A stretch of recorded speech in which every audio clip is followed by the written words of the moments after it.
Hi there, how are you? I hope you're having a beautiful day. It is gorgeous here, a beautiful sunny and breezy day here in Suva. I wanted to share a couple of stories with you today, and both of them happened yesterday. First of all, my new book, The Four Ethics, is live, but I haven't launched it officially yet. I did send it to a few friends, asking them if they would be interested in reviewing it for me. And one of them read it immediately on the spot, even though she's a very, very busy lady and a mom. And then she proceeded to share the link on social media and highly recommend the book. And she's going to review it for me. And it was just really heartwarming to see the response. It's a very short book, and it has a lot of distilled insights from my life's work so far. And it was just really nice to see the enthusiasm, the response.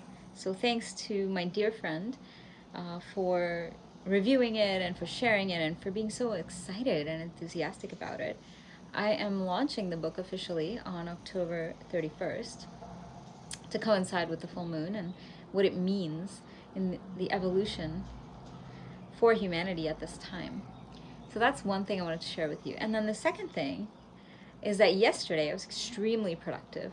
I finished this book, The Four Ethics, and uploaded it to Amazon, and then Amazon was really fast in making it live. And then I worked on another book that I am publishing through my company for two poets and an illustrator who are extremely committed to their life's work and to the awakening of humankind. This is a book that you must check out when it comes out. It's not coming out just yet, but stay tuned for that one.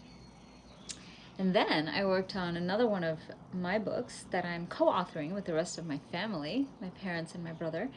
And it is the third book in our leadership series. So the first book is the one on self-love. The second book is the one on trauma. And then this is the third book. It's on true self. And the fourth one, which is on career manifestation, is being written by Mom. So this is a very, very important book. It's about the true self and the characteristics of the true self. And then real life case studies that you can learn from about how to put mindful leadership and human-centered change management into action. So yesterday, I think I set a record. I was working on 3 books in the same day. And then when I paused in the evening and wrote some reflections in my journal, it dawned on me that I am slowly but very surely achieving this balance between being and doing. And so yesterday was all about doing. I was extremely productive. I got a lot done, more than what I had thought I would do. And then when I pause, and slow down, that's when the insights come of what to do next.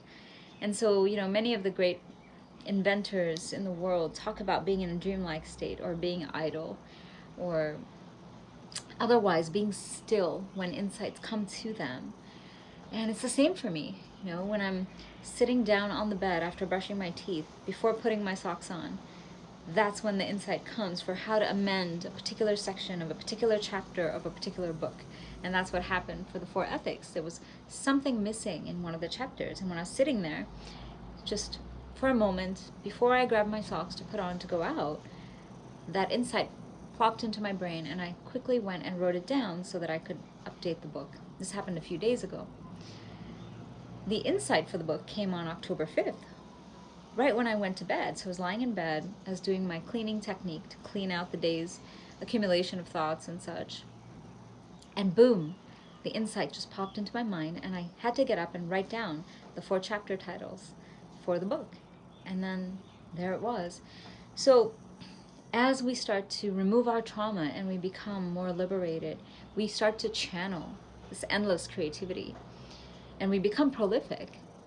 And we notice that when we are being still, we're just being, we're taking breaks, being idle, doing nothing, daydreaming, that's when the insights come. That's when the inspiration comes. And then we get into productive mode and we're just executing, right? However, without pausing, without having that idle time and stillness, we don't create the space for the inspiration to come. And so if those of us who are internalizing capitalism and we're just being busy for the sake of being busy, and then we're guilty when we're not busy, that's not the way. As any Mandalorian fan would tell you, you've got to pause and allow the insights to come, and then you execute. This is the way. I had to squeeze that in there. I'm counting days till The Mandalorian starts again. Season 2, everyone. So those are my insights for you today. I'd like to thank my friend for being so enthusiastic about my book.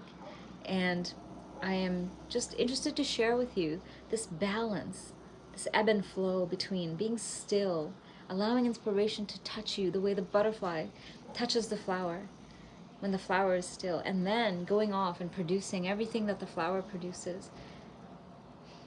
The seed, the plant, the tree, the fruit, and many other seeds.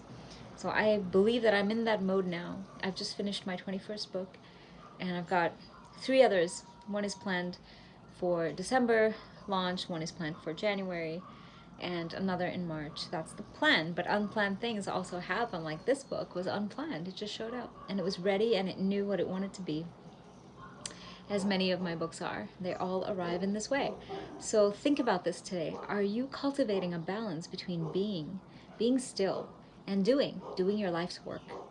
That's what it's about. So lots of love from me. Enjoy the day. Love you, and I'll be back with you tomorrow. Bye.